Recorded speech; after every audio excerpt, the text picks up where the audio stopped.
Hi friends, मैं अभिषेक आपका अपने इस यूट्यूब चैनल मैथ एक्सप्रेस में स्वागत करता हूं। आज हम इस वीडियो में उन 5 प्रश्नों को लेकर आए हैं जिनसे प्रश्न बार-बार पूछे जाते हैं या जिन खंडों से बार-बार प्रश्न पूछे जाते हैं। मेरा इस प्रश्न का या इस सेगमेंट का है जिसे मैं 5 अभ्यास, 5 प्रश्न, आज के 5 प्रश्न लिखकर लाता हूं। उद्देश्य यही है कि आप उन खंडों को देख सकें जिनसे प्रश्न बार-बार पूछे जाते हैं। ऐसा इसलिए कि जब चीजें बार-बार रिमाइंड होते रहती हैं तो आप अपनी योग्यता पर थोड़ा ज्यादा ध्यान दे पाते हैं। इसके अलावा एक चीज और ध्यान रखेंगे कि प्रतिदिन मैं बार-बार वीडियो में बोलता हूँ, हर वीडियो में बोलता हूँ, प्रतिदिन आपको 25 मैथ और 25 रीजनिंग का एक टाइमिंग लगा करके अभ्यास करना चाहिए या अभ्यास करने का आदत होना चाहिए। ऐसा इसलिए कि जो आप घर पे अभ्यास करके जाएंगे वही आप वहां सीखेंगे। बहुत पहले जब मैं टीनेज हुआ करता था तो एक बार आर्मी के दौड़ में गया। हालांकि मैं सिलेक्टेड नहीं हुआ, भारी था तो दौड़ना ही नहीं था। तो वहां जो लाइन लिखे रहते हैं दीवारों पे, बहुत अच्छी लाइनें पड़ी थी कि अभ्यास के दौरान बहाया गया पसीना, मतलब आप आर्मी जब आप अभ्यास कर रहे होते हैं तो अभ्यास के दौरान बहाया गया पसीना युद्ध भूमि में खून का काम करता है। यानी कि आप जितना अभ्यास करेंगे, जितना पसीना बहाएंगे, उतना ब्लड आपका युद्ध भूमि में बचेगा। सेम कंडीशन यहाँ पर भी ये बैटल है, बैटल ग्राउंड है, युद्ध भूमि है। यहाँ पे आप बिना किसी को हतोत्साहित किए हुए अपने आप को सफलता प्राप्त करना होता है। यह तभी होगा जब आप पुरजोर अभ्यास करेंगे, हमेशा ध्यान दिए रखेंगे। यदि आप ऐसा नहीं करते तो सिर्फ फिर आप ठगाएंगे या गड़बड़ होगी। इसके अलावा बहुत सारे लोग ऐसे भी होते हैं जो बहुत ध्यान देते हैं फिर भी नहीं हो पाता। कुछ चीजें डिफाइन नहीं की जा सकती है, परिभाषित नहीं की जा सकती है, लेकिन गिव अप करना इस लाइफ का सबसे बड़ा अपराध है। ठीक है, चलिए आइए, तरह तरह की चीजें आते रहेंगी। आइए प्रश्न को देखते हैं। यहाँ पर क्या कहता है, आर त्रिज्या वाले एक अर्धवृत्त के अंतर्गत एक वर्ग के क्षेत्रफल का आर त्रिज्या वाले एक वृत्त के अंतर्गत वर्ग के क्षेत्रफल से क्या अनुपात होगा। अब एक ही चीज को बार बार लिखा है, बार बार बोला है, बार बार किया। हम आपको प्रश्न पर ऐसे बता देते हैं। सॉरी, एक अर्धवृत्त और यह एक पूर्ण वृत्त, अर्धवृत्त और वृत्त दोनों है। इसके अंतर्गत एक वर्ग खींचा गया। ठीक है, यहाँ केंद्र होगा वो जो मान सकते हैं। ठीक है, और यहाँ खींचा गया।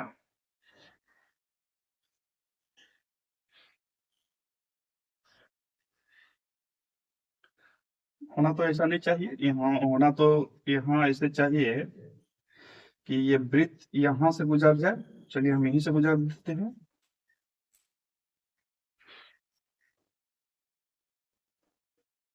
ठीक है, थोड़ा लकवाग्रस्त वृत्त है, कोई बात नहीं। एक वर्ग जो है वो अर्धवृत्त के अंदर है और एक वर्ग जो है पूर्ण वृत्त के अंदर में है। ठीक है, तो उनके क्षेत्रफल का अनुपात क्या होगा, यह प्रश्न है। यही प्रश्न आपसे पूछ रहा है। अब आप इसको कैसे बनाएंगे, कहेंगे श्रीमान बहुत अच्छा, आसानी से बना देंगे। देखिए, यदि यहां से देखा जाए तो ये त्रिज्या हो और ये भी त्रिज्या हो। ठीक है, यहां से देखा जाए केंद्र O है तो ये त्रिज्या हो गया इसका R, ये R और ये भी R, मतलब केंद्र से समान दूरी पे है, समान दूरी पे है।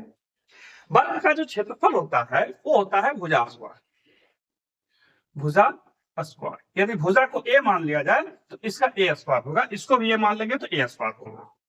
बस समझ रहे हैं ना। लेकिन A कैसे मान, अब देखिए, ये जो है इसे दो बराबर भागों में बांट दे रहा है, दो बराबर भागों में बांट दे रहा है। यदि हम इसके त्रिज्या को R माने, इसको R माने, इसको A माने, तो ये A/2 हो जाएगा। होगा या नहीं होगा, शो बताइए, होगा या नहीं होगा, हमको समझाइए। अब कहिए कि सिनेमा नहीं, कहां समझेंगे, तो देखिए, ये आपको जो थ्योरम होता है, प्रमेय होता है, वहां पर आता है। अब उतना तो समय नहीं है अभी बताने का। अब इसमें संबंध देखिए, ये 90 डिग्री है तो कर्ण का स्क्वायर R स्क्वायर बराबर A स्क्वायर प्लस A/2 का स्क्वायर। आर स्क्वायर बराबर ए स्क्वायर प्लस ए स्क्वायर बटा 4 आर स्क्वायर बराबर 4 ए स्क्वायर बटा 4 या ए स्क्वायर बराबर 4 आर स्क्वायर बटा 5 ए बराबर 2 आर बटा 5। यहाँ पे ए इसका भुजा आएगा। अब कहे कि श्रीमान पहले काहे नहीं निकाल सकते थे? पहले नहीं निकालना होगा। यहाँ पे दोनों भुजा यानी कि इस अर्धवृत्त की भुजा और इस वृत्त की भुजा को अलग अलग ध्यान तक रखना होगा। और वो जो भुजा होगा इसके कर्ण के अनुपात में होगा। कर्ण के अनुपात में होगा। किसके अनुपात में होगा? कर्ण के अनुपात में होगा। तो हम इस तरह से निकाल सकते हैं नहीं निकाल सकते? सो बताइए। निकाल दिए तो ए का मान कितना है? 2r बटा 5। 5 नहीं √5 होगा। ठीक है, इसमें ए आ गया। अब इसमें देखते हैं वृत्त वाला में। अच्छा, वृत्त वाला में विकर्ण जो होता है वो क्या होता है? विकर्ण जो होता है वो क्या होता है? तो कर देते हैं इसका। ये देखिए, ये यहां से लीजिए, ये यहां से लीजिए, इसका तो ये रहेगा। तो वर्ग का विकर्ण बराबर क्या होता है बता सकते हैं? 2 गुने भुजा का स्क्वायर होता है। ठीक है, तो हम इसको कर लेते हैं। तो ए स्क्वायर प्लस ए स्क्वायर बराबर 2r स्क्वायर, 2a स्क्वायर बराबर 2r स्क्वायर, ए बराबर r होगा या नहीं होगा? सो बताइए, ए बराबर r होगा या नहीं होगा? ए बराबर r होना चाहिए या नहीं होना चाहिए? नहीं होना चाहिए। क्यों? क्योंकि यहाँ पे 2r यानी कि इसका स्क्वायर होगा तो ये वाला बाबू 4 हो जाएगा। पकड़ते हैं तो अच्छी बात है, नहीं पकड़ते हैं तो फिर दिक्कत हो जाएगा। तो 2 से 2 चला गया। ठीक है, स्क्वायर बराबर 2r स्क्वायर होगा या नहीं होगा? सो समझाइए। यहां तक हम जा सकते हैं कि नहीं जा सकते? 2a स्क्वायर बराबर 4 स्क्वायर, तो आर स्क्वायर से स्क्वायर चला जाएगा, स्क्वायर से स्क्वायर चला जाएगा, लेकिन 2 बच जाएगा। तो ए बराबर हो गया r√2। ए बराबर हो गया r√2। अब यहाँ पे देखिए ए का मान इतना आया, यहाँ पे ए का मान इतना आया। कहीं कह रहे श्रीमान इतना लंबा चौड़ा बनाएंगे? नहीं, लंबा चौड़ा नहीं बन रहा है, क्योंकि हमको आपको समझा के बताना है इसलिए लंबा हो रहा है। नहीं तो कोई दिक्कत नहीं, कोई दिक्कत नहीं है। अब कहता है कि अर्धवृत्त वाला के इसके अनुपात निकाल, तो निकाल लीजिए। भुजा इसका स्क्वायर यानी कि 2r बटा कितना? √5 का स्क्वायर बटा r√2 का स्क्वायर। अब इसको आप हल कीजिए। एक काम आपके ऊपर छोड़ देते हैं, हल कीजिएगा तो कितना होगा? हमारी समझ से 2/5 आएगा। √2 वाला से वर्ग होगा तो चला जाएगा। 2/5, 2/5 कहाँ है? ये आपका आंसर आ गया। देखिए फ्रेंड्स, मैं फिर से रिमाइंड करा दूं, ये हिसाब कैलकुलेट करने में आपको समझाने में हमें टाइम लगा, लेकिन इसको फिर से मैं समझा दूं। नीचे दिख रहा है ना? दिख रहा है। अर्धवृत्त और वृत्त दोनों को अलग अलग लिख दिया हमने। एक ए का मान यानी कि इस ए का मान का आर से संयोजन कर लिया। अब कहिए कि आर से संयोजन क्यों करेंगे? क्योंकि आर से ही मान का संयोजन होगा, ऐसे नहीं होगा। संबंध आर से ही होगा। और हाँ, वहां पे हल कीजिएगा, हल करके आप खुद देखिएगा। एक तो मेरे पास जगह नहीं बचा और दूसरा है कि ये सेगमेंट ये 5 का दम बना, यानी कि जहां तक हमें समझ में आएगा हम बताएंगे, बाकी आपको ऊपर छोड़ लेंगे। हाँ, जिन्हें सीखना है मैथ मुफ्त का, यहाँ पे मुफ्त शब्द का इस्तेमाल इसलिए कर रहा हूँ कि कोई क्या उसको पूछते शुल्क नहीं है। आप हमारे चैनल पर देखिए, बहुत सारे प्रश्न हमने रखते हैं, बहुत सारी चीजें रखते हैं, आप देख सकते हैं। अब देखिए, एक प्रश्न जो है बड़ा सुंदर प्रश्न है कि यदि एक जनसंख्या का मानक विचलन 8 है तब इसका विचलन क्या है? आजकल इस तरह से प्रश्न पूछ लिया जाता है। ये जो अलग अलग सेगमेंट होते हैं उनसे प्रश्नों को पूछ लिया जाता है। आपको हर सेगमेंट के बारे में ध्यान रखना, हर खंड के बारे में, ठीक है? और इस वीडियो का लक्ष्य ही है, यदि एक जनसंख्या का प्रश्न है, यदि एक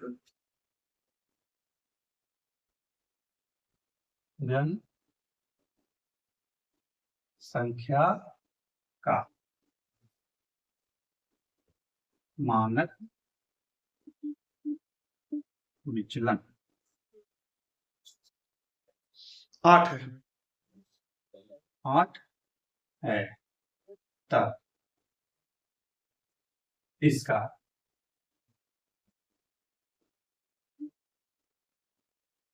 विचलन क्या होगा? A 2√2, B 8, C 16, D 67। ये ऑप्शन जहां से हमने उठाया वहीं पे प्रश्न है, वहीं पे ऑप्शन है। दिख रहा है सब नहीं दिख रहा है? दिख रहा है, कोई बात नहीं है। मेरा चेहरा दिख रहा है ना साफ? हाँ, प्रश्न को लग रहा है कुछ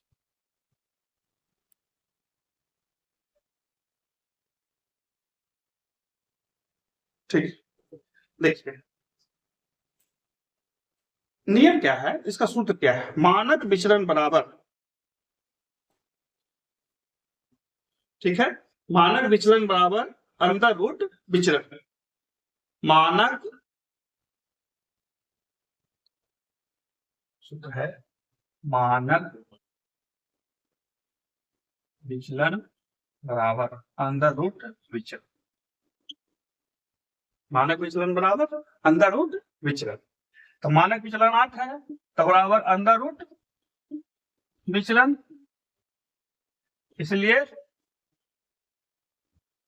विचलन बराबर वर्ग करेंगे 64।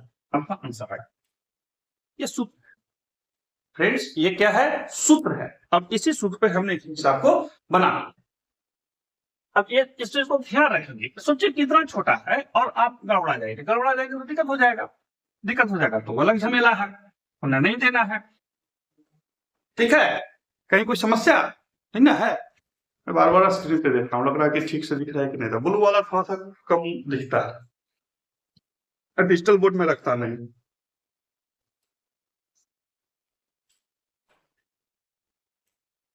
अगला प्रश्न है कि दो समान त्रिभुज एबीसी और पीक्यूआर। देखिए ये प्रश्न बहुत अच्छा है, आप इसको बार बार देख लेंगे। दो समान त्रिभुज, दो समान त्रिभुज, दो त्रिभुज क्या है? समान। त्रिभुज को हम ऐसे करके साथ साथ कहीं कहीं पर ऐसे भी रखता है, तो हम ऐसे लिख देते त्रिभुज ए बी सी एवं पी क्यू आर। दो समान त्रिभुज ए बी सी एवं पी क्यू आर के परिमाप समान है। परिमाप क्या है? समान नहीं, समान नहीं दिया है कि परिमाप क्रमशः, हम अगला हिसाब लेकर हैं। क्रमशः कहाँ है? 36 सेंटीमीटर और 24 सेंटीमीटर है। 36 सेंटीमीटर एवं 24 सेंटीमीटर है। ठीक है, कोई दिक्कत नहीं। यदि PQ बराबर 10 सेंटीमीटर, 10 सेंटीमीटर, तब AB बराबर 8। देखिए दो त्रिभुज, सॉरी ऑप्शन नहीं लिखा हमने। ऑप्शन क्या क्या है? 25 centimetre, B 15 centimetre, C 10 centimetre, D 18 centimetre. ये चार ऑप्शन है, 25 सेंटीमीटर, 15 सेंटीमीटर, 10 सेंटीमीटर और 18 सेंटीमीटर। चलिए आइए यहाँ पे बड़ा बना देता हूँ। दो त्रिभुज ए बी, देखिए कैसे हिसाब इजी रहता है। पी क्यू आर, इसका परिमाप दिया हुआ है, मतलब ए से बी, बी से सी और सी से बी तक की दूरी 36 सेंटीमीटर, और इसका भी परिमाप दिया हुआ है कितना? 24 सेंटीमीटर। यहाँ से यहाँ, यहाँ से यहाँ और यहाँ से यहाँ दिया हुआ है। ए बी बराबर पूछ रहा भाग, पी क्यू बराबर 10 सेंटीमीटर दिया हुआ है। तो देखिए जब भी इस तरह के हो कि इसमें दो समान त्रिभुज है, माने ये दोनों त्रिभुज समान है, तो एक भुजा का बटा दूसरा भुजा बराबर होता है, बराबर उसका दोनों का परिमाप होगा। यानी कि ए बी बटा पी क्यू बराबर त्रिभुज ABC का परिमाप बटा त्रिभुज PQR का परिमाप। ठीक है, AB तो दिया नहीं है, AB लिख देते हैं, बटा PQ दिया हुआ है 10, इसका परिमाप दिया हुआ है 36, इसका परिमाप दिया हुआ है 24। 2 बार है और 3 बार, 2 से 5 बार में AB बराबर 15 सेंटीमीटर। 15 जो है हम उसको चेक मार। अब कहे कि सिनेमा जी कहाँ सीखेंगे? देखिए, सीखना नहीं है, यही रूल है इसका। ये कुछ हिसाब नहीं दिया है, एक्चुअल में हिसाब दिया ही नहीं, ये उस रूल पर बैठा हुआ है, उस खंड पर, सॉरी उस सिस्टम पे बैठा हुआ है जहां पे ये क्या कहते हैं, इसके थ्योरम होते हैं। अब याद कैसे रखेंगे? कुछ याद नहीं रखा है, आप अपने पाठ्य पुस्तक पर जाइए या ऑनलाइन भी जाइए, कोई दिक्कत नहीं है। त्रिभुज के सर्वांगता संबंधी नियम या समान त्रिभुज के नियम को जाइए एक बार थोड़ा देख लीजिए, थोड़ा सा एक बार देख लीजिए और उसके बाद बना लीजिए, देखिए आपको बन जाएगा। कोई दिक्कत है? नहीं दिक्कत है। मेरा मूल जो उद्देश्य है वो यही है, आपको बार बार वहां पर पहुंचना। हो सकता है कि मैं जो बता रहा हूँ उसको बताने में मैं थोड़ा तेजी कर रहा हूँ या उस तरह से नहीं चीजों को रख पा रहा हूँ जिस तरह से आपको चाहिए, लेकिन ध्यान रखें, ऐसी त्रुटि हर जगह हो सकती है, कहीं पर भी, किसी से भी, कैसे भी हो सकती है, लेकिन वैसी त्रुटि कभी नहीं होगी जब आप खुद से वहां पर जाकर के देखेंगे। चलिए अगला प्रश्न को फटाफट देखते हैं, समय ज्यादा हो जाएगा। अगला प्रश्न है √5 माइनस √3 बटा √5 प्लस √3 बराबर 1। ऑप्शन है आपके, ऑप्शन है आपके 4 प्लस √15, 4 प्लस √15 बी, 4 माइनस √15 सी, 2 प्लस √15 जी, 2 माइनस √15। ये ऑप्शन है। अब इसको बनाएंगे कैसे? तो देखिए, सबसे पहले मैं बना के आपको दिखला देता हूं, उसके बाद बता दूंगा शॉर्ट में कैसे बनाएंगे। इसका क्या नियम है? नियम यह है कि √5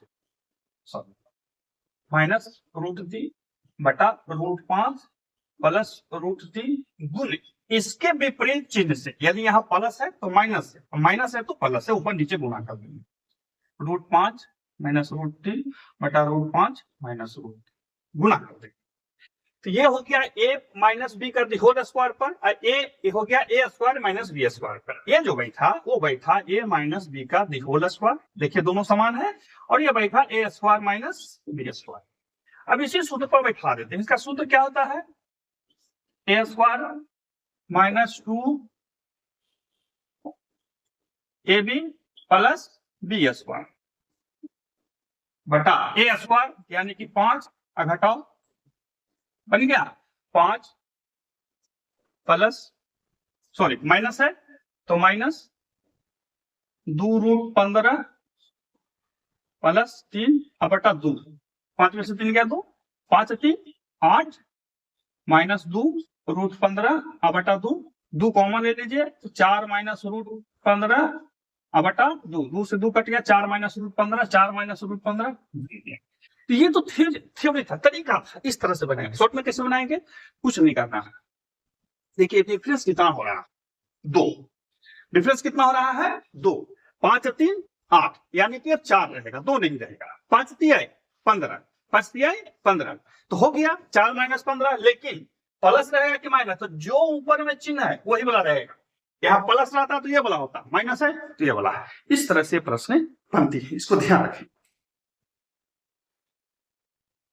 हालांकि आजकल ये सब नहीं पूछता है, आजकल क्या बोलते हैं, सिपाही ग्रेड में इतना अच्छा मैथ पूछता है कि लगता है कि अरे भाई क्या मैंने उसको यूपीएससी वाला का लेना है क्या। खैर जनसंख्या इतनी ज्यादा है, दबाव इतना ज्यादा है कि परीक्षाओं का कुछ कह नहीं सकते हैं। चलिए 1 2 3 4 लास्ट प्रश्न। ये जो प्रश्न है ये हमने उठाया है समय काम से। ये जो प्रश्न जो समय काम का भी मैं बता रहा हूँ, ये बहुत ही बार पूछा जाता है और इसे मैं बिना कोई ट्रिक के आपको बताने का समझाने का प्रयास करूँ। चलिए प्रश्न पर लिख लेते हैं। व्यक्तियों का एक समूह किसी कार्य को 84 दिन में कर सकते हैं।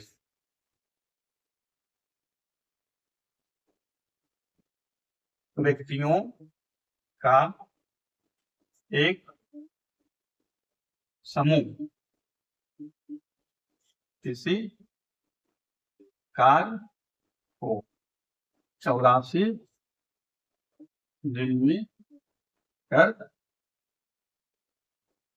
सकते हैं। ठीक है, 84 दिन में कर सकते हैं। यदि 6 व्यक्ति अधिक होते हैं, यदि 6 व्यक्ति अधिक होते तब कार्य 12 दिन पहले समाप्त हो जाता। ठीक है, यहां पर प्रश्न लिखा है कि व्यक्तियों की वास्तविक संख्या, व्यक्तियों की वास्तविक संख्या क्या है? क्या है? ए 36, बी क्या ऑप्शन है जी? 42, सी 48, डी नन। अब इस प्रश्न को पढ़िए, बार बार पढ़िए। कहता है कि व्यक्तियों का एक समूह किसी कार्य को 84 दिन में कर सकता है। यदि 60 व्यक्ति अधिक होते तब कार्य 12 दिन पहले समाप्त हो जाता। व्यक्तियों की वास्तविक संख्या क्या? देखिए, अब इसको तर्क से बनाए या वितर्क के बनाए, जैसे बना, देखिए कैसे बनेगा। माना पहले एक आदमी थे, कितना थे? एक आदमी। तो एक आदमी 84 दिन में काम करता है, तो एक दिन में कितना आदमी करेगा? 1 गुने 84। एक आदमी टोटल काम को 84 दिन में करता है, तो एक ही दिन में करने के लिए कितना चाहिए? 1 गुने 84। देखिए, समय काम के हिसाब को इसी तर्क पर बनाएंगे, या तो एक काम होगा नहीं तो एक दिन में हो जाएगा। हम इसको एक दिन वाला तर्क पर बनाएंगे। बराबर x + 6 आदमी अधिक होते, x + 6 आदमी होते तो इसी काम को 72 दिन में करते, यानी कि x + 6 आदमी एक दिन में कितना? एक दिन के लिए क्या चाहिए? तो 72 × x + 6, यही बन गया। एक मान कौन तर्क पर बैठा दिए? कुतर्क नहीं ना है, तो भैया नहीं। देखिए इसके पीछे तर्क देखिए। हम यदि लिखते तो माना एक आदमी थे, एक आदमी काम करता है 84 दिन में, इसलिए एक दिन में करेगा 84 गुने एक आदमी, उसी तर्क पे बैठा दिया। अब 1 + 6 आदमी है तो एक दिन में कितना हो जाएगा? 1 + 6 गुने 72, लेकिन काम तो एक ही है। काम कितना है? एक ही काम है, तो इस तर्क पे हमने बैठा दिया। तो काट दीजिए, 7 बार है 6 बार है, 7x बराबर 6x + 36, x बराबर 36। जो आंसर है, कोई हुआ? कोई ट्रिक लगाए? कोई विशेष चीज की? नहीं, हमने सिंपल वे में इसको बैठा दिया। तो ये था हमारा आज का 5। इन 5 प्रश्नों से खंडों में आप जाइए, जहां पर देखिए कि क्या इससे संबंधित सारे मैथ बन जाते हैं। अच्छी बात, नहीं बनते हैं तो अभ्यास कीजिए। एकदम से नहीं बनते हैं तो प्रारंभ कीजिए। क्यों? क्योंकि जिस दिन आप प्रारंभ करते हैं उस दिन आपका आधा काम हो जाता है। फिर बाधाएं आती हैं, उन बाधाओं को दूर कीजिए, जाइए। और हाँ, जिन परीक्षाओं में 1% यानी रेलवे वगैरह में 1%, बैंकिंग वगैरह में बहुत ज्यादा गलती करता है, वहां पे गलती न लगाएं। जो बच्चे बहुत ब्रिलियंट हैं उनका तो रिजल्ट हो जाता है, जो बच्चे औसत भी है उनका रिजल्ट सिर्फ इसलिए नहीं होता है कि वो गलती ज्यादा लगा लेते हैं। प्रारंभिक परीक्षाओं में यदि आपकी गलती 5-7 से ऊपर है तो रिजल्ट डिफिकल्ट हो जाएगी, और यदि मुख्य परीक्षाओं में 5 से ज्यादा हो गई तो रिजल्ट फिर डिफिकल्ट में आ जाएगी। हालांकि आ जाएगी, आ ही जाएगा, इसको जरूरी नहीं, आ जाएगी। इसलिए गलती कम से कम लगाए। गलती कम लगाने से एक चीज और होता है कि आप 1-2 नंबर कम भी किसी से ला रहे हैं तो चूंकि आपने गलत लगाया नहीं तो आपका माइनस कम जाएगा, और कम जब जाएगा तो आप रिजल्ट में आगे हो जाएंगे। इन सब चीजों को भी ध्यान रखा जाता है। चलिए फिर मिलते हैं अगले वीडियो में, तब तक के लिए गुड बाय।